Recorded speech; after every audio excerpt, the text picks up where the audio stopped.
It's another Friday and another episode of the Zogby Report, real and unscripted. And here we are, literally again, real and unscripted. How you doing? Fine. You? Good, thanks. We just rode in the car together and we didn't even talk about the topic. Yeah, not about this topic. No. So here we are. It's November 18th, right? 2022, and yet it's day 7 of 2024. Yeah. And so everybody's talking about it, and so we're going to talk about it. Maybe take a little different approach. We have one declared candidate, Donald Trump. We have 2 putative candidates. That's our word for the day. Mm-hmm. Mike Pence, Vice President, Ron DeSantis, Governor of Florida. We're going to talk about each of them. And then we have another putative candidate on the Democratic side, Joe Biden. Yeah. And a lot of non-candidates, but mini kind of buzz on the Democratic side. So here's what I'd like to do. I'd like to take each of those names, not too many, right? There's 4, and look at, from the vantage point of today, moving forward, strengths and weaknesses, and then end by doing a little role playing. What would you say to them, by way of advice? Yeah. Okay, we're taking a totally nonpartisan approach here, which is, I hope, what we normally do. Okay, so we start with the big guy. Yeah. Yeah. So Donald Trump. I thought you meant Biden. Oh yeah, well Biden's technically the big guy. Well, but also, that coined phrase, but anyway. So Donald Trump has formally announced, and I have lots and lots of thoughts, and even some advice, but I'll let you start. What strength does he bring? Okay. And what are the obvious? Not because they're Donald Trump, but everybody has obvious weaknesses. Yeah. Okay. So after the election, if you heard what I said last week, I became convinced with what was essentially the mainstream view that Trump is done. Now, I had heard personally through the grapevine that a major donor to Trump said that they won't even touch him. They're done. You and I have been talking about speculation also through the grapevine that Trump would have a hard time finding a team to run in 2024. The top of the line, like he did the last time.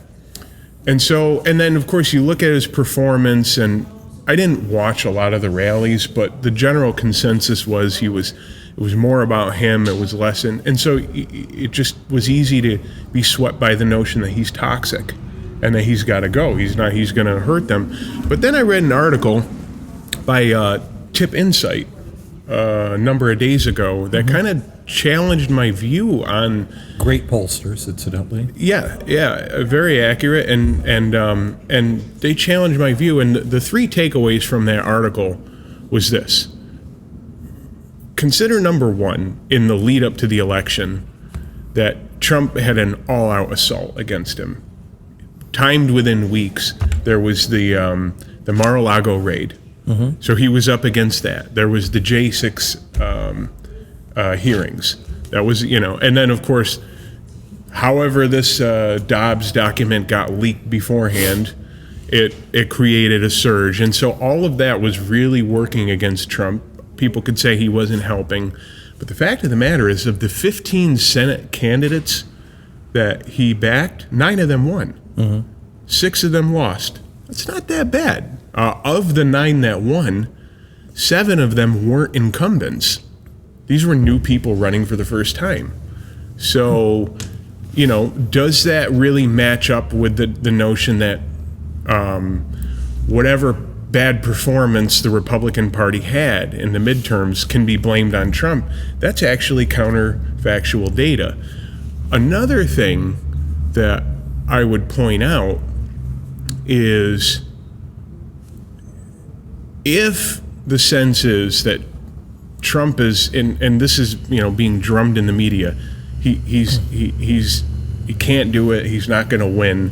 Why is that the media consensus? Wouldn't the Democrats actually, if he was so weak, wouldn't they want him to run in 2024 because their guy would just mow over him? So just by looking at that counterintuitively, you could almost make the case that there is still a fear among the Democrats if Trump wins, that they have to go after him and push the narrative that he's going to kill the Republicans. And so we can pick up on it a little bit more, but that's how I lay it. Okay, so strengths. Obviously, he's got a solid base, maybe a little chipped away at since the election. He did lose 6 important races, and they were all election deniers.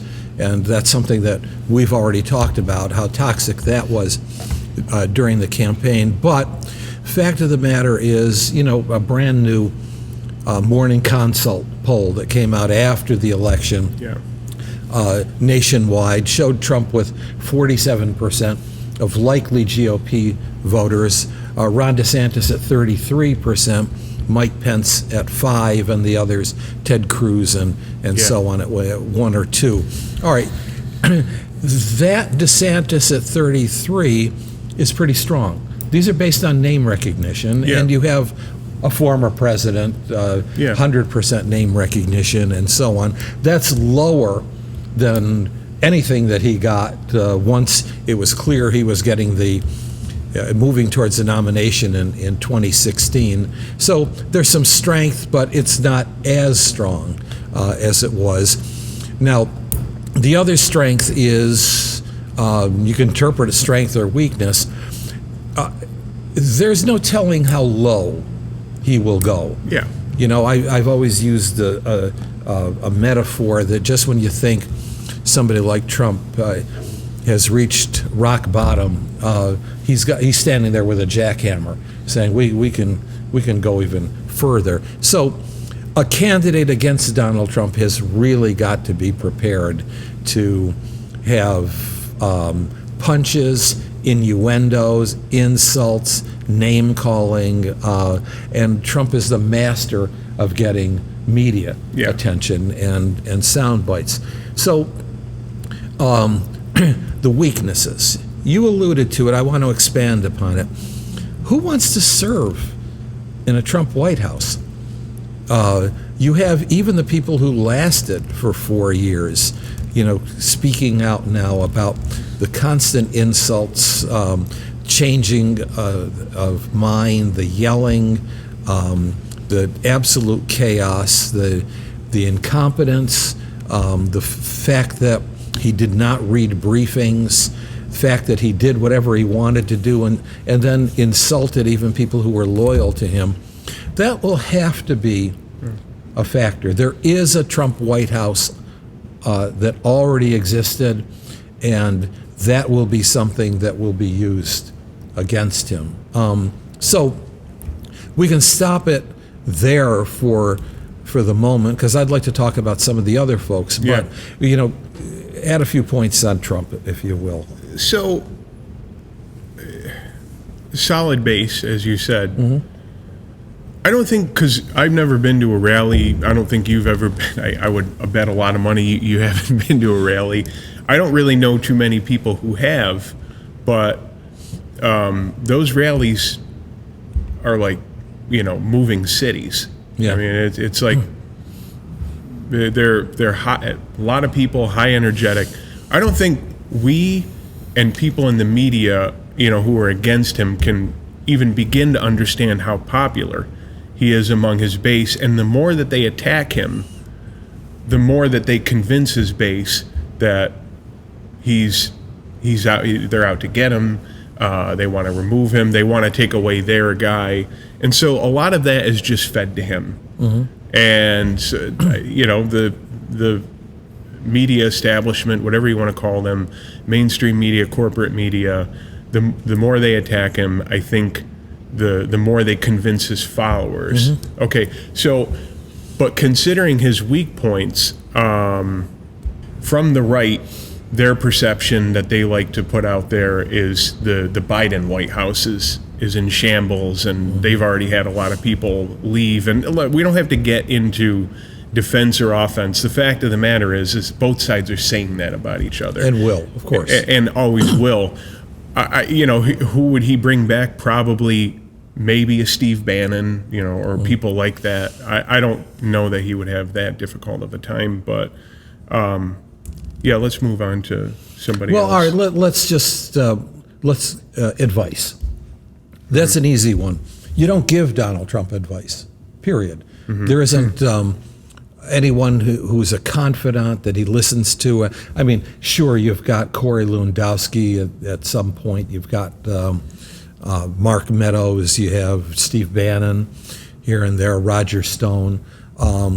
But, I mean, essentially, this isn't a guy that pays any attention, is very comfortable in his own, or projects that he's comfortable in his own shoes. So that's an easy one. What advice would I give him? Continue to do whatever you've been doing, because it's always worked. Yeah. You've lost some elections. You've lost 3 in a row, technically, but you're going to do whatever you want to do anyway, and the odds are, I would say, less than 50-50 that there'd be another victory, but I do recall saying the same thing 6 years ago in 2015 and 2016. Yeah. So that's an easy one. Considering the ego that I would face in giving this advice, I would take this strategic approach. I would say, let's focus on the phase of your life as President Trump. And that's it's still the same character from the his TV shows and the media, or the business mogul, the construction mogul, but focus on President Trump. And there are two faces or two phases. There's the guy who won 2016, and there's the guy who became a caricature of himself. If you want to win 2024, watch the footage of you leading up to 2016 and how you one by one removed Jeb Bush and all the other competition, Mitt Romney, no problem. Go back to that guy, because that's when people who were on the right and went to the right, they felt like that guy spoke to their heart. This guy has become a caricature, and don't go down that road. Go back to the old President Trump. So we get into Ron DeSantis then. Strengths. So first and foremost is that he not only won, but he beat everyone's expectations. We were looking at a tight race, then a 6 or 7 point lead going into Election Day. It exploded to double digits, by Election Day itself, but he won by just short of 20 points over Charlie Crist. Yeah. Literally comfortably turned Florida into a red state. Even helped pull Marco Rubio into a victory beyond the polling and expectations. He's got that going for him. He has also, I don't think it's fair to say Trump light, because he's a governor. So his strength also happens to be a weakness, which is he has policy under his belt. He has MAGA kinds of issues, social issues, COVID issues, education issues, crime issues that he not only represents, but that he has implemented. So he's the kind of guy who, despite any insults that are thrown at him, can point to the fact of, you said it, Mr. President, I did it. That's a weakness too, because right now those issues are hot and those issues are good and they play well for him, but they could become undone at any point in time. Let me leave it at there. Well, I'm intrigued to know when Trump says that, for DeSanctimonious, as he calls him, what mud he claims to have that's gonna change how people think. I mean, it'll be fascinating. It might be, as you talked about, a new low. Who knows? Nonetheless, probably explosive.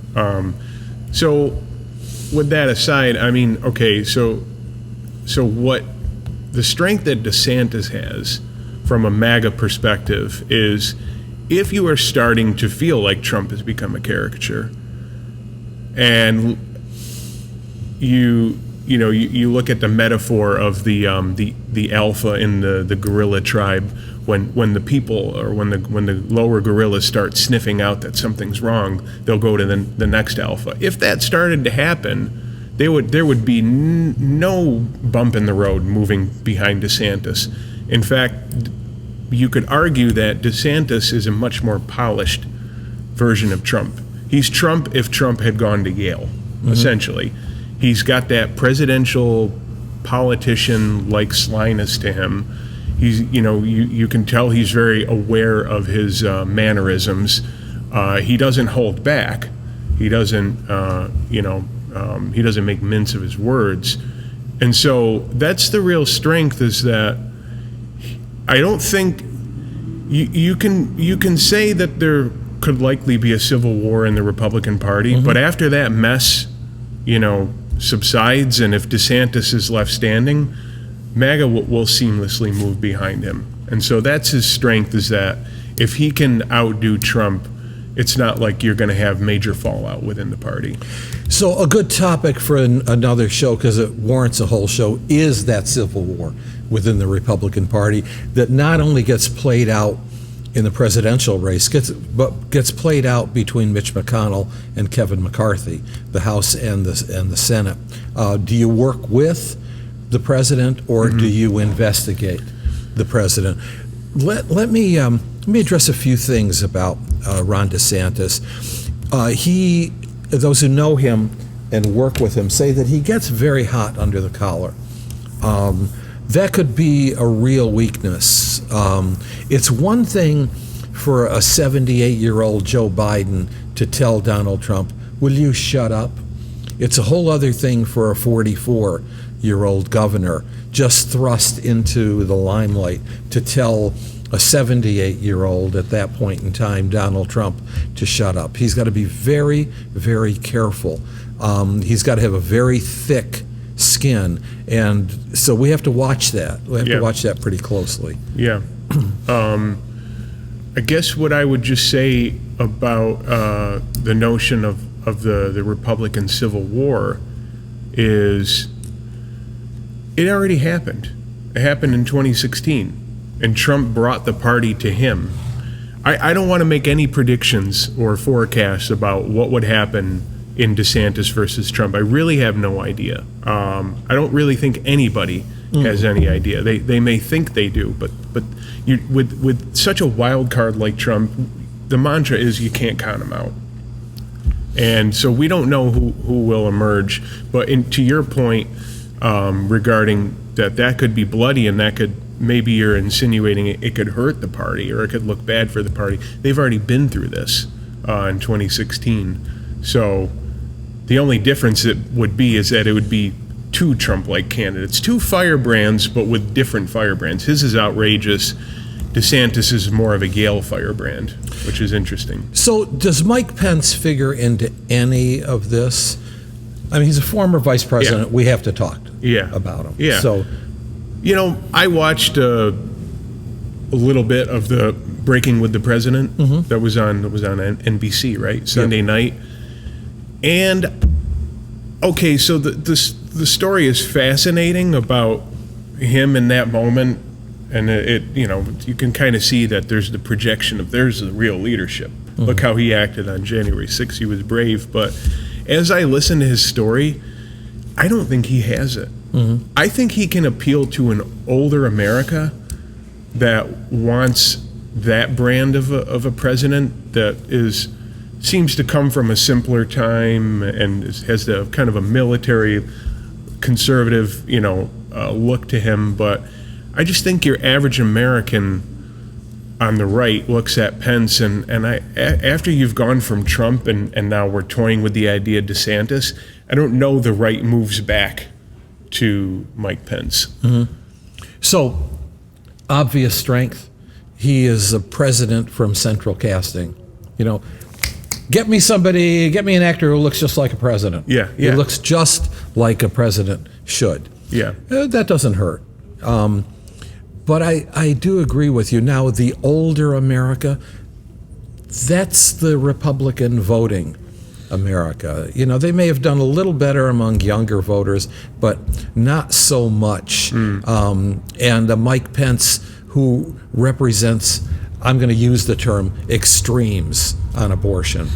You know, the extremes on opposition to gay marriage and transgender issues. That's just not going to be appealing to voters under 40. But, you know, who knows? First of all, within the Republican Party itself, is that enough to sneak through with a couple of Midwest primary victories? Resuscitate the Christian right within some of those states in the South and in the Midwest. I don't know. I tend to doubt it, especially if Trump and DeSantis beat each other up. In Trump's case, beating up on Mike Pence really reveals the open sore. It's less personal and more of, you certified Joe Biden's election and you should have been loyal. That in itself, I mean, it says to me that plays in Mike Pence's favor, but who knows? I don't know. Yeah. I don't see anybody else worth talking about on the numbers-wise on the Republican side. No. So let's go to the President of the United States. Is he going to run? I think so. I mean, I am of the belief that he is old and that his age could be a concern. I'm not going to say is definitely a concern. It could be a concern. I've seen Joe Biden on fire recently. I've also seen Joe, and I honestly feel as I'm watching it, wow, that doesn't look good. You know, squinty-eyed, tired. I mean, look, let's face it. He's an old guy. Be careful. Be careful. Well, an old guy who has flown, you know, every how many hours out of the previous 2 years has he been on Air Force? Well, and then even going back to Obama, he's put on a lot of miles. In other words, but I don't want to be. I don't want to jump too far ahead, but I'm watching that story. I'm watching something happen over it would have to be probably the next 3 to 6 months where we already saw it in July come out when the New York Times said in the headline, I mean, they referenced his age being a problem and then followed up with that article the next day. That was the New York Times. If you see that continue, then I think it's moving towards that trend. Okay, context. Joe Biden is always shot from the hip and has always had those kinds of moments where he has said inappropriate things. He's older. There's no question about it. Is there cognitive damage? I don't know. And I suppose at some point we're going to have to know, and it's going to be in his interests, that if there is any cognitive damage, then he should get a full battery of tests. We'll see if it comes to that. But with that said, yeah, he will run, at least from the vantage point of today. And he's got time. Yes, someone else should be waiting in the wings and testing the waters. That can all happen. You know, folks can still go to New Hampshire, still meet with people. You can raise a lot of money in a short period of time to make a credible run. But right now, Joe Biden is on the verge of a renaissance. We're going to have the post-election reports. Right the day after the election, we saw inflation annualized high at 7.8%. 7%, but lower than 9.3, 8.7, 8.2, 7.7. If that continues to go in that direction, and at the same time for the next few months, unemployment, we're not in a recessionary cycle. He's got some breathing room to talk, and he also can talk now much more clearly about his accomplishments the first 2 years, which are in many ways historic accomplishments, enough, as you've heard me say before, to place his legacy among the top 15 or top 12 presidents in American history. So with that said, let's see how he's able to use that renaissance. Right now, New York Times reported that on his Asia trip, that was supposed to be a diversion away from a huge November 8th loss. It's now turning into a victory lap for him, and he's basking in it. A lot of this depends on Ukraine, of course, and we're almost on the verge of World War III. And, no credit or discredit to Biden, but the important thing is he did not shoot from the hip. He was the one who said, let's look at the evidence. Where is this missile from? And he seems to have won the day. Yeah. Well, the Polish had come out and said that it came from Ukraine. I don't know the timing of it, but my understanding is the AP shot from the hip. Yeah, they did. And yep, that's they did. Not good. I mean, I've made it very clear that I think that the strategy in Ukraine has been a disaster, and that's been in the making. U.S. strategy, the Biden, NATO. The NATO strategy of the Biden presidency, and even going back to when Biden was VP, and a lot of this, John McCain and Victoria Nuland had to do. They, sowed the seeds of this. It's a disaster. So I mean, I can't really see that World War III that he helped to foster. I don't see how that could go in his favor. Looking into history, but at least on the numbers, it depends on how you calculate it. If you look at these new numbers that are coming out, and I don't know what's this from the BLS, from the Fed? Bureau of Labor. No, which numbers are these? The one you said about the lower inflation rate. I think that's actually from the Fed. That's from the Fed. Yeah. It depends on how you look at it. I mean, if you look at Biden's, that's one way to measure. Another way to measure it is when he took office on day one, and how things are up since that. And remember, I'm sorry to interrupt. Go ahead, finish. It's all how you measure it, right? And so you can say, but factor in this and factor in that. And the fact of the matter is a report can come out tomorrow and say that the numbers are better, but a month from now, are Americans going to be happier? Are Americans going to say the country's on the right directions? It's still going to be only 20 to 25% of Americans who are going to say the country's heading in the right direction. But remember, just last week, even with inflation in the American mindset at its peak, and Republicans taking advantage in an important way of the inflation issue, that was not enough to propel the Republicans into a big victory in the House, or for that matter in the Senate, or for that matter in governorships. We were at equilibrium. So inflation is a major issue, and it does not help Biden, but apparently it wasn't the defining issue. Because, and this is my take on that, because the Republicans didn't have a plan to deal with inflation. So inflation is, no polling can show that inflation isn't the top issue. It is. The reason why the red wave didn't happen, and I was saying this weeks before, the Republicans can only talk about how the Democrats brought on inflation, but it wasn't like switching to a Republican House was going to end inflation. There's inflation is a monetary phenomenon.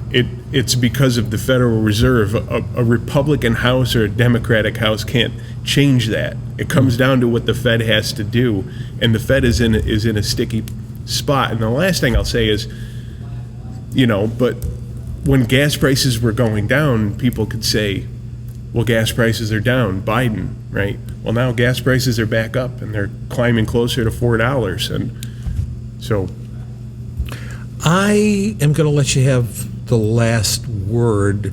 There'd be advice for Biden, but it seems to me we're going to be talking about 2024 quite a bit. Well, go ahead. I want to hear the advice. Okay. To get to the White House, you got to be the smartest guy in the room somehow. Joe Biden's a smart guy. He's in command. The more he's in command, the more he's in control of his own destiny. I'm not going to say fire all your advisors, because you can't do that. But what I am going to say is what I've said before, wrote it in a Forbes piece, and I've used it in speeches. Let Joe be Joe. Fundamentally, Americans seem to like Joe Biden, and it got him this far, and now he's taken on Donald Trump. He's the one. He beat him 2020, something that Hillary couldn't do, and then for all intents and purposes, he beat him last week as well. So I would just say, go out there and be your presidential and your Uncle Joe self. I'll just be real quick. I would say to him, he's been for a while, and look, both parties hate each other. Unfortunately, the Democratic leadership hate the Republican leadership and right back at them. But if Joe Biden were, every public appearance he made and every statement he gave, he got rid of 100% the us versus them language, that would have a huge effect in helping the Democrats and helping them. It would be difficult to attack Biden and say he wants to start war with MAGA. If he would just stop all references to any language that gives the effect of us versus them, I think he would net more moderate and more independent voters on I'm his going side. to end by agreeing with you. I think that is sound and sage advice. I really do. And it's not because you're my son and because you're sitting right here next to me. No, I think that's good advice. All right, we will not be doing a show the day after Thanksgiving. Let's all take a breather. And then first week in December, we may have a very, very special guest, one of the great political consultants in the country today, but we'll see. Yeah. Okay, have a good week. Happy Thanksgiving. Happy Thanksgiving.